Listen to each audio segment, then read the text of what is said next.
दर्शकवृन्द नमस्कार। कार्यक्रम जनचासोमा यहाँलाई हार्दिक स्वागत छ। विकासका विविध आयामहरूमा केन्द्रित कार्यक्रम जनचासोमा आज पनि हामी विविध विषयवस्तुका साथ उपस्थित भएका छौं। आउनुहोस् सुरु गरौं आजको कार्यक्रम। दर्शकवृन्द, सरकारी तथ्याङ्क अनुसार हालसम्म 8,24,000 निजी घरहरूमध्ये 3,82,000 निजी घरहरूको पुनर्निर्माण सम्पन्न भएको छ। अझै पनि 6 लाख भन्दा बढी निजी घरहरूको पुनर्निर्माण बाँकी नै छ। यो तथ्याङ्कले पुनर्निर्माणको गति त्यति उत्साहजनक छैन भन्ने कुरा प्रश्न पार्दछ। नेपालको पुनर्निर्माणले आशातीत रूपमा उपलब्धि हासिल गर्न नसक्नुका कारणहरू के हुन्? पुनर्निर्माणको 4 वर्षीय अवधिमा के कस्ता कमजोरीहरू भए? अबको दिनमा सरकारी तथा गैर सरकारी क्षेत्र कसरी अगाडि बढ्नु पर्ला? कार्यक्रमको सुरुवातमा हेरौं यो सामग्री। 2072 साल वैशाख 12 गतेको विध्वंसकारी भूकम्पका कारणले झण्डै 9,000 जनाले ज्यान गुमाए भने लाखौंको संख्यामा भौतिक संरचनाहरू ध्वस्त भए। 7.8 म्याग्निट्युडको उक्त भूकम्पका कारण मुलुकले 5 खर्ब 17 अर्ब रुपैयाँ बराबरको आर्थिक क्षति बेहोर्नु पर्यो। आज भूकम्प गएको पनि 5 वर्ष पुग्नै आँटेको छ। यो बीचमा सरकारको पछिल्लो तथ्याङ्क अनुसार भूकम्पबाट क्षति पुगेका कुल 8,24,000 निजी घरहरूमध्ये 3,82,000 निजी घरहरूको पुनर्निर्माण सम्पन्न भएको छ। बाँकी 6,12,000 निजी घरहरूको पुनर्निर्माण कार्य अझै जारी छ। नेपालको भूकम्पपछिको पुनर्निर्माण विभिन्न कारणले भूकम्प गएको 1 वर्षपछि मात्रै सुरु भयो। यो 4 वर्षको समयावधिमा केवल 3,82,000 निजी घरहरूको पुनर्निर्माण सम्पन्न हुनुलाई अन्य देशहरूको पुनर्निर्माणसँग तुलना गरी हेर्दा नेपालको भूकम्पपछिको पुनर्निर्माणको गति ढिला नै हो।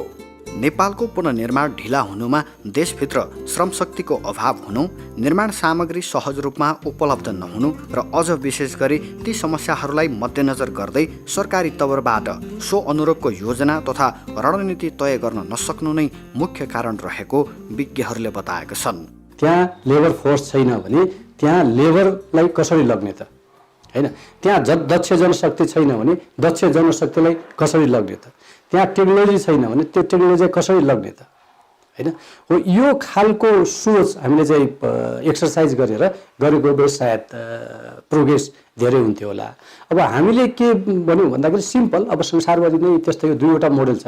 एउटा मोडल पैसा दिने, हामीले जसरी गऱ्यौँ हैन, आफ्नो घर आफै बनाऊ भन्ने हिसाबले। अर्को मोडल भनेको चाहिँ घर बनाइदिने। जस्तो इन्डोनेसिया आचेमा चाहिँ आचे सुनामीले गर्दा त्यहाँको जति पनि बस्ती थियो सबैले वास आउट गर्यो हैन, मान्छे पनि थिएन। त्यसकारण त्यहाँको सरकारले अथवा त्यहाँ पनि हाम्रो जस्तै यो संरचना बन्यो नि अथोरिटी हो, त्यस्तै त्यहाँ पनि बिआरआर भन्ने बनाए हैन। अब त्यसले के गर्यो त भन्दाखेरि त्यहाँ जनशक्ति पनि छैन, दक्ष जनशक्ति पनि छैन हैन, टेक्नोलोजी पनि छैन र इकोनोमिक एक्टिभिटिज पनि छैन। त्यो भएकोले उनीहरूले चाहिँ के गर्यो भने त्यहाँको मान्छेलाई सरकारले अथवा डिफ्रेन्ट स्टेक होल्डरहरूले आइएनजिओ जिएनजिओसहरूले घरै बनाएर घरै हस्तान्तरण गरिदियो। त्यसकारण त्यो सफल भयो। किन भन्दाखेरि त्यहाँ त्यो 3वटा चिज थिएन। त्यसकारण हाम्रो पनि झन्डै अवस्था चाहिँ त्यस्तै लाग्छ मलाई हैन। त्यो भएकोले हामीले पनि घर बनाऊ भनेर पैसा दिनुभन्दा त्यो क्यापेसिटी बिल्ड गरेर अर्को मिन्स गरेको भए सायद हुन्थ्यो होला। श्रमशक्तिको चरम अभाव र निर्माण सामग्री सहज रूपमा नपाइनु जस्ता कारणले ग्रामीण समुदायका असहाय, अपाङ्ग र वृद्धको आवास निर्माण कार्य ओझेलमा पर्ने गरेका छन्। यसमा सरकारले ती लक्षित समूहलाई विशेष रूपमा सहयोग गर्न आवश्यक छ। गाउँघरमा घर बनाऊ भनेर मात्रै हुँदैन। त्यहाँको कन्स्ट्रेन्ट के छ त? त्यहाँका समस्या के छ त? हैन, जस्तो अस्ति एकजना इन्जिनियरले प्रेजेन्ट गरेको थियो गोर्खाको एउटा गाउँमा। तपाईँको 10 दिन हिँडेर जानुपर्ने गाउँमा उसले घर बनाइरहेको रहेछ भनेपछि त अब त्यो मान्छेलाई जसले चाहिँ 50,000 लियो अथवा तपाईँको दोस्रो इन्स्टलमेन्ट लियो, त्यसलाई बना भनेर मात्र उसले के बनाउन सक्छ त? उसलाई तपाईँले पक्रेर सजाय गर्नु बाहेक तपाईँसँग के छ त? छैन। हामीले के गर्नु पर्यो, जहाँ हाम्रा समस्या छन्, जुन बोतलनेक छ, त्यो बोतलनेकलाई हामीले के गर्नु पर्यो त? फुर्काइदिनु पर्यो। एउटा टेक्नोलोजी, अर्को चाहिँ त्यो सामान त्यहाँ पुऱ्याइदिनु पर्यो। जस्तो अब बेसीमा सडकको छेउमाले 3 लाखै पाए, 2 दिन गाडीमा गएर तपाईँले 10 दिन हिँडेर जानेले पनि 3 लाखै पाए होइन। अब यसले चाहिँ 1 कोठाको घर बनाइरहेछ, त्यो 3 लाखले पुग्न कति छ ठ्याक्कै मलाई थाहा त भएन। तर अब उसले चाहिँ कत्रो घर बनाउने त भन्दाखेरि समस्या त छ नि त होइन। त्यस कारण त्यो समस्याको समाधानतिर हामी जानुपर्छ।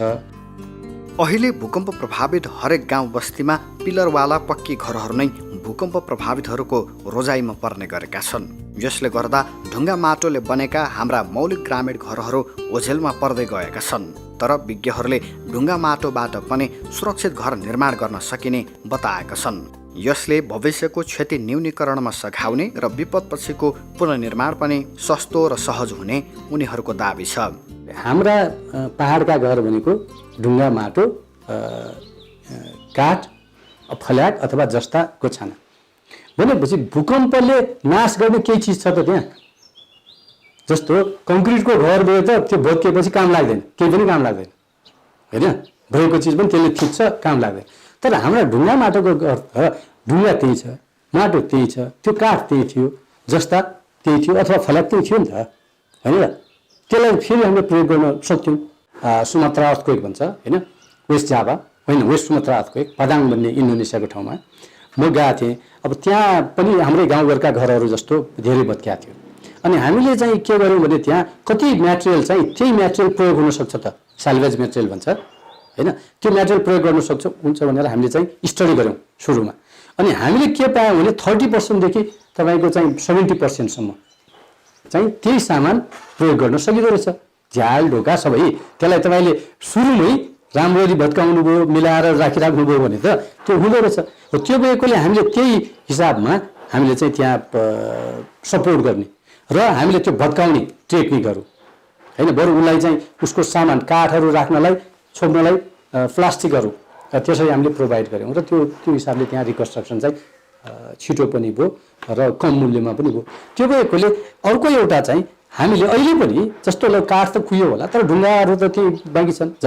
जस्ता जुन सबभन्दा बढी जस्ता चाहिँ हामीले रेस्टुरेन्ट्समा बाँड्यौँ टेन बनाउने, त्यही जस्ता त छानामा त प्रयोग गर्न सक्छ नि त होइन। त्यो भएकोले मैले अब यो ठ्याक्कै त होइन, तर कन्सेप्ट चाहिँ हाम्रो त्यो हिसाबले अहिले पनि हामीले गएर त्यहाँको गाउँको मान्छेलाई तिमीसँग ढुङ्गा तिम्रो यति, तिम्रो आफ्नै छ, जस्ता तिम्रो यही छ, अब झ्याल ढोका पनि काम लाग्ने छ भने तिम्रो छ होइन, भनेपछि तिमीलाई धेरै पैसा लाग्दैन है, बनाउन सकिन्छ भन्यो भने त्यो प्रोग्रेस चाहिँ के हुने भयो त? हुने भयो। खालि हामीले हाम्रो अप्रोच र स्ट्राटेजी चाहिँ हामीले चेन्ज गर्नु पर्यो। भूकम्पपछिको पुनर्निर्माण अभियानले केवल भौतिक संरचनाको पुनर्निर्माणको पक्षलाई मात्र प्राथमिकता दिइरहँदा यससँग जोडिएका सामाजिक आर्थिक पुनर्स्थापनाको बाटो भने ओझेलमा परिरहेको छ। सहरी बसाइसराई व्यापक रूपमा बढिरहेको वर्तमान सन्दर्भमा पुनर्निर्माण र ग्रामीण अर्थतन्त्र विकासलाई सँगै अघि बढाउन सकेको खण्डमा बसाइसराई जस्तो सामाजिक समस्या हल हुन सक्ने विज्ञहरूको धारणा छ। अब जस्तो एउटा उदाहरण लारपाक भन्ने ठाउँमा भन्नुहोस्, झन्डै 800,000वटा घर भत्कियो होइन। 1000वटा घरको तपाईँले 3 लाख रुपियाँ सरकारले दिन्छ। ल 3 लाखै भन्यो भने त्यो कति करोड भयो? तपाईँको 3 लाख इन्टु 1000 होइन, त्यो त ठुलो पैसा भयो। अब 3 लाखले त पुग्दैन होइन, त्यसमा त थप्नु पर्छ। ल तपाईँ 7 लाख भन्नुहोस् होइन, कति करोड भयो त? 70 करोडभन्दा बढी पैसा भयो। तपाईँलाई एउटा घरमा बनाउनलाई ल 2टा डकर्मी र 7 जना मान्छे चाहियो भन्यो भने 1000वटा घरको लागि कति चाहियो? 2000 डकर्मी चाहियो, 1400 ज्यामी चाहियो। त्यसलाई फेजवेज गऱ्यो भने पनि कम्तीमा एउटा समयमा त्यहाँ 150-200 मान्छे त हुने भयो नि त। भनेपछि 150-200 मान्छे हुन्छ भनेपछि उसलाई के चाहियो?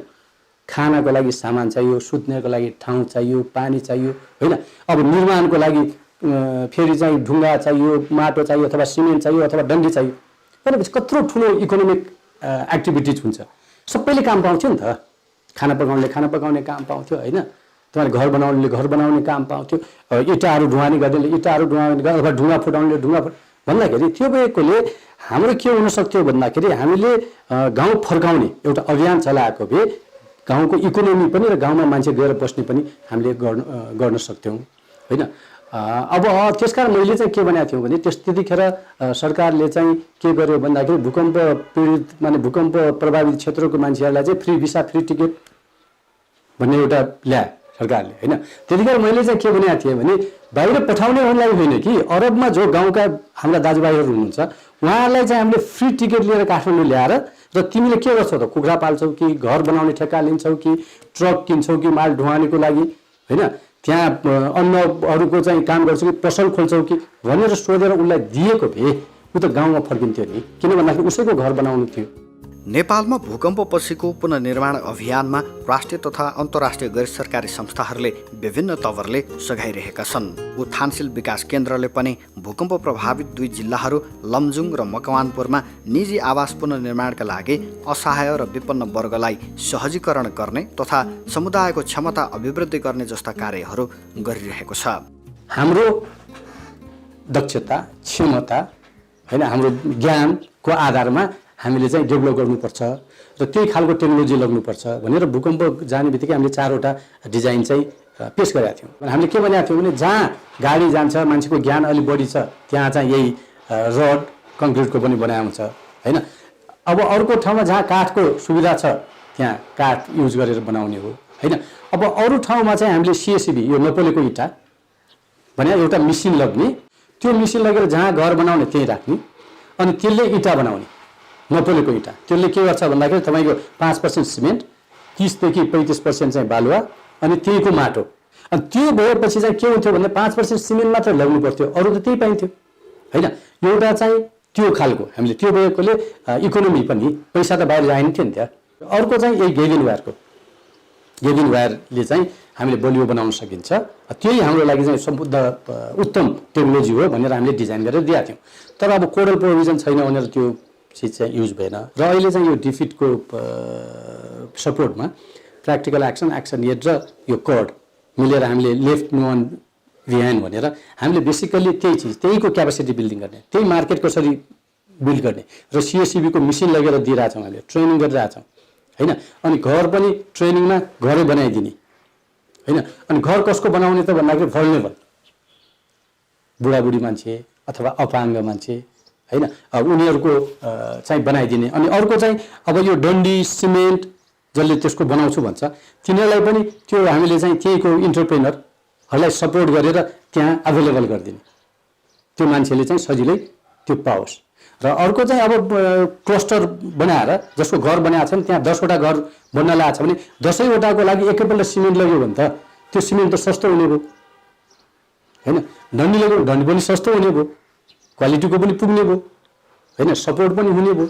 हो त्यो हिसाबले हामीले चाहिँ त्यो बोतलनेक जुन कारणले त्यहाँ घरहरू भइरहेको छैन त्यसलाई चाहिँ एड्रेस गरेर अब हामीले चाहिँ अहिले गरिरहेछौँ यो लमजुङ र मकवानपुरको 2-2वटा गाउँपालिका र नगरपालिका। नेपालको आफ्नै विशिष्ट मौलिक पहिचानहरू छन्। यहाँको भूगोल र संस्कृति फरक छन्। आर्थिक तथा प्राविधिक क्षमताको हिसाबले पनि अन्य देशहरूको दाँजोमा नेपाल फरक नै छ। यस्तो अवस्थामा नेपालले अहिलेको पुनर्निर्माण र भविष्यमा हुन सक्ने सम्भावित जोखिमलाई ध्यानमा राख्दै आफ्नै छुट्टै मौलिक रणनीतिहरू अवलम्बन गर्न आवश्यक रहेको विज्ञहरूको सुझाव छ। जस्तो अब एउटा तपाईँले सानो जोडौँ, अहिले तराईमा कति घर भत्के टर्नेडोले जुन घरहरू भत्क्यो त्यसको पनि पुनर्निर्माण हुन्छ। त्यो भएकोले तराईको आर्थिक क्षमता, तराईको ज्ञान हैन र तराईमा सुहाउँदो खालको टेक्नोलोजी हामीले लगिदियौँ। त्यो भएकोले अहिले चाहिँ मैले के भनेको छु भने यो कम्प्रेस स्टेबलाइज अर्दन ब्लकको जुन टेक्नोलोजी छ त्यो लगिदियो भने त्यहीको मान्छेले काम गर्यो, त्यो जति पैसा गयो गाउँमै खर्च हुने भयो। अर्को चाहिँ त्यो चाहिँ माटोबाट बन्ने भएकोले त्यसलाई चाहिँ हामी क्लाइमेट रेस्पोन्सिभ भन्छौँ। क्लाइमेट रेस्पोन्सिभ बनिया चाहिँ 5 डिग्रीको फरक हुन्छ तपाईँको भित्र र बाहिर। अब गर्मीमा तपाईँको प्रचण्ड गर्मी भयो 35 डिग्री भने भित्र त 30 डिग्री हुने हो, त्यो त ठुलो राहत हुने भयो। जाडोमा पनि त्यसो हुने भयो, तपाईँलाई फ्यान चाहिएन, हिटिङ चाहिएन। अर्को चाहिँ इन्भाइरोमेन्ट फ्रेन्डली भन्छौँ। हामीले इँटा प्रयोग गऱ्यो भने त त्यसलाई त पोल्नु पऱ्यो नि त हैन, त्यसले कार्बन इमिसन गर्छ, एउटा पोल्युसन गर्छ। अर्को चाहिँ जङ्गल विनाश हुने भयो दाउराले पोल्दा। त्यो भएर यसलाई त पोल्नु नपर्ने इँटा यो हैन, यसलाई तपाईँले मिसिनले गर्ने। खालि 5% सिमेन्ट चाहिँ इन्भाइरोमेन्ट फ्रेन्डली होइन, अरू सबै त इन्भाइरोमेन्ट फ्रेन्डली हो हैन, लोकल इकोनोमीलाई सपोर्ट गर्छ, क्लाइमेट रेस्पोन्सिभ छ। र त्यो भएर त्यस्तो खालको टेक्नोलोजी चाहिँ हामीले हाम्रो लागि वर्कआउट गरेर त्यसलाई अप्लाई गर्नुपर्छ। भूकम्प प्रभावित विभिन्न गाउँ बस्तीहरूमा कतै घरहरू बनिसकेका छन् त कतै बन्दै गरेका छन्। यद्यपि पुनर्निर्माणको गतिलाई अझ द्रुततर रूपमा अघि बढाउन आवश्यक छ। तर सुरक्षित संरचना र सुरक्षित गाउँ बस्ती निर्माणको सुनिश्चितता हुन भने अति जरुरी छ।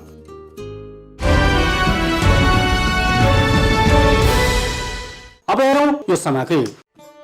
नेपालमा योजनाबद्ध विकासको अवधारणा विकास भएको पनि 6 दशक बढी भइसकेको छ। पहिलो पञ्चवर्षीय योजना 2013 सार्वजनिक भएपछि सो समयपछि वैज्ञानिक र व्यवस्थित विकास गर्ने भन्दै बजेट प्रस्तुत हुन थालेको हो। तर योजनाबद्ध रूपमा विकास गर्ने भनिए तापनि आजका मितिसम्म पनि योजनाबद्ध विकासको नमुना उदाहरण सायदै देखिएको छ। हुन त नेपालमा विकासप्रतिको आम अवधारणा नै फरक रहेको पाइन्छ। यहाँ भौतिक विकासलाई मात्र विकास मान्ने परिपाटी छ। सामाजिक विकासलाई विकासको अर्को महत्त्वपूर्ण पाटोको रूपमा कमैले मात्रै बुझ्ने गरेका छन्। नेपालमा सामाजिक र भौतिक विकासको क्रममा त्यसका विभिन्न पक्षलाई समेटेर अनुसन्धान गर्ने परिपाटीको भर्खर विकास हुँदैछ भन्दा फरक नपर्ला। त्यसो त नेपालमा यस्ता विषयमा अध्ययन अनुसन्धान गर्ने संस्थाहरू पनि ज्यादै नगण्य मात्रामा छन्। तिनै सीमित सङ्ख्याहरू मध्येको एक नेपाल विकास अभियानले विगत 15 वर्ष यता विभिन्न विषयमा अध्ययन अनुसन्धान गर्दै आइरहेको छ। हामी अलिकति रिसर्च बेस थिङ्क ट्याङ्क भएको हुनाले हामी रिसर्च गरिरहेका छौँ होइन। अनि प्लस केही इनोभेसन र इन्टरप्राइजको एक्टिभिटीहरू हामी अगाडि बढाउँछौँ।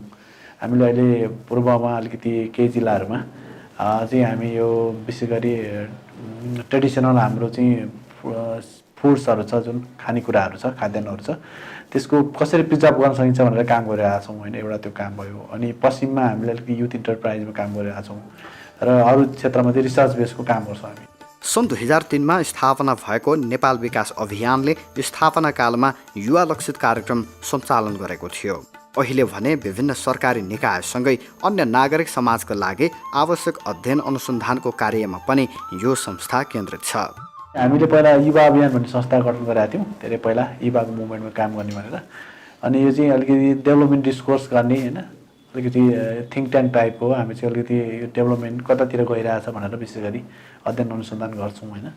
र चाहिँ गभर्मेन्टहरूलाई इनपुट दिन्छौँ, विशेष गरी अरू सङ्घ संस्थालाई इनपुट दिन्छौँ। नेपालमा निकै कम सङ्ख्यामा अध्ययन अनुसन्धानका कार्यहरू हुने गर्दछ। बाटोघाटो, पुल पुलेसा जस्ता भौतिक विकासमा मात्र जोड दिने तर ती विकासमा जोडिने अन्य पक्षलाई व्यवस्था गर्ने परिपाटीले विकासका कार्य दिगो र प्रभावकारी बन्न नसकेको सरकारवालाको दाबी छ। वास्तवमा धेरै रिसर्च त हुँदैन यहाँ, किनभने विकास भनेको बाटो भनौँ न, सडक बनाउने मात्रै भन्ने बुझिन्छ होइन। तर लङ टर्ममा हेर्ने भने त्यो सडक बनाउनु मात्रै होइन, सडक आसपासको जनताको सहभागिता के छ, उनीहरूको बुझाइ के छ, अन्त सडकलाई कसरी हेर्छन् भन्ने हिसाबले गर्नुपर्छ। त्यो हिसाबको रिसर्च त छैन। तर हामीले के हदसम्म सुरु गरेका छौँ, हामी विभिन्न अरू कम्पनीहरूसँग मिलेर पनि रिसर्चहरू गर्छौँ, प्राइभेट कम्पनीहरूसँग मिलेर होइन, एनजिओ आइएनजिओ पनि अरू सेक्टरहरूको पनि रिसर्चलाई अगाडि बढाउँछौँ। र यो चाहिँ एउटा अलिकति कस्तो भने ग्रासरुटमा काम गर्ने भने थिङ्क ट्याङ्क र एकाडेमिक हिसाबले गर्नुपर्छ भन्ने हिसाबले सानो रूपमा पनि काम गरिरहेका छौँ। यसै गरी भौतिक विकासले प्राथमिकता पाइरहँदा आम नागरिकका सामान्य आवश्यकता र समस्याहरू भने सधैँ ओझेलमा पर्ने गरेका छन्। यसले समग्र मुलुकको विकासको गतिमा नकारात्मक प्रभाव पार्ने सरकारवालाको बुझाइ छ। विकास भनेको अल्टिमेटली सरकारले कसरी स्कोपिङ गरिरहेछ भन्ने हिसाबले हुन्छ। एनजिओले सहयोग मात्रै गर्ने हुन् होइन। र नेपालको कन्टेक्स्टमा हेर्ने हो भनेदेखि विकासको साँच्चै भन्यो भने माहौलै छैन। अहिले जति विकासहरू भएको छन्, अब बाटो बन्छ फेरि 6 महिना बिग्रिन्छ होइन। अब अहिले जुन युवाहरूको फ्लो छ, भर्खरै मैले एउटा रिसर्च सम्पन्न गरेँ होइन, श्रम विभागको 2टा महोत्तरी र धनुषाको, त्यहाँ लगभग 17,000 युवाहरू चाहिँ बाहिर जाँदो रहेछन्। भनेपछि तपाईँ वर्षमा 17,000 युवा एउटा जिल्लाबाट बाहिर गइरहेछन्। यहाँ विकास भएको छ अथवा हामी चाहिँ यहाँ चाहिँ विकासको माहौल छ भनेर भन्नै सक्दैनौँ। अहिलेको समयमा त्यो भएको पनि छैन। अब खालि सरकारले बुझेको र परम्परागत ढङ्गले बाटोघाटो बनाउने यही मात्रै विकास भन्ने छ। तर आमूल मान्छेको जनताहरूको माग के छ भन्ने हिसाबले विकास भएको छैन। त्यो हिसाबले अनुसन्धान भएको छैन र सङ्घ संस्था पनि त्यतातिर लागेको पनि छैन कि।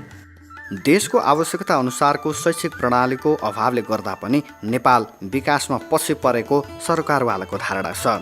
यसका साथै विकासप्रतिको अपूर्ण बुझाइले गर्दा पनि समस्या अझ गहिरिएको उनीहरूको तर्क छ। सबैभन्दा पहिला त एउटा त एजुकेसन सिस्टम पहिला चाहिँ सबै परिवर्तन हुनु पर्यो। प्राइभेट स्कुल हामी बन्द गर्न सक्दैनौँ, तर गभर्मेन्ट स्कुलमा पुरा रिफर्म गर्नुपर्छ।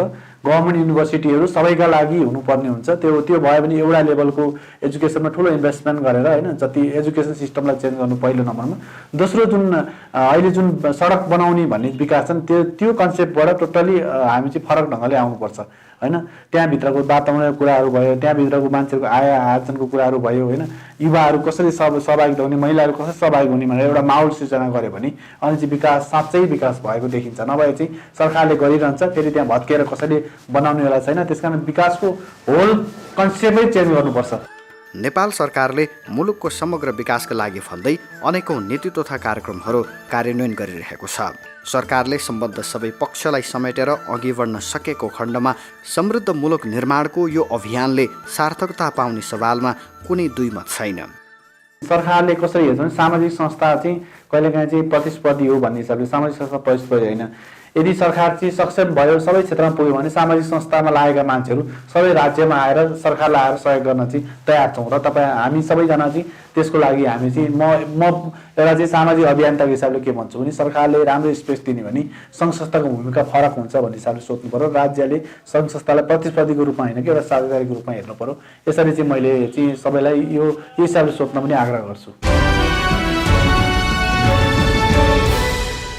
Don't worry, Vianet is in the city with end-to-end fiber connectivity.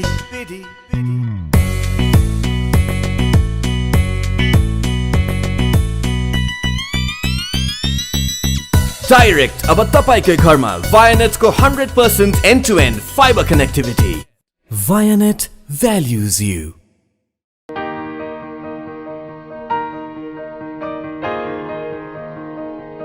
छोरा, मैले पाएँ तिम्रो पसिनाको कमाई मेरो मुठीमा छ। तिम्रो पसिनाको कमाई मेरो मुठीमा छ।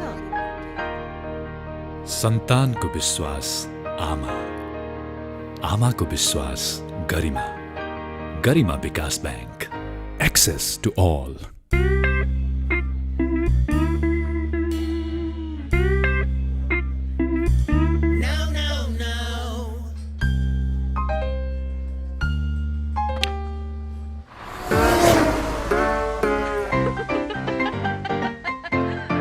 आफ्नै छ त्यसैले त मजबुत छ।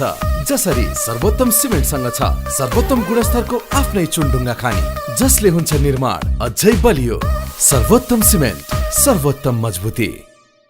साथ साथ सदाभरको जोड्छ सम्बन्ध यो, सुरक्षाको आभास हो लक्ष्मी। विश्वास यो टुट्दैन कहिले, साथ यो रहिरहन्छ जहिले, सधैँ सँगै रहने बाचा हो लक्ष्मी।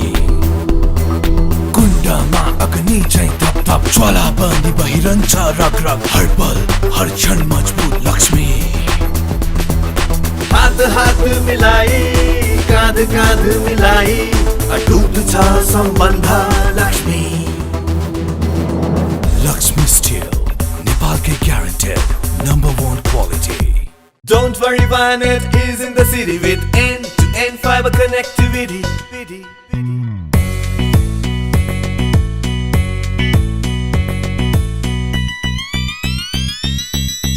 Direct अब तपाईकै घरमा Vianet को 100% end-to-end fiber connectivity. Vianet values you. यिनै विविध विषयवस्तुका साथ आजका लागि कार्यक्रमको समय सकिएको छ। अर्को हप्ता नयाँ विषयवस्तुका साथ यहाँसँग भेटघाट हुने नै छ। तबसम्मका लागि म सहित सम्पूर्ण युनिटलाई बिदा दिनुहोस्। हस्त नमस्कार।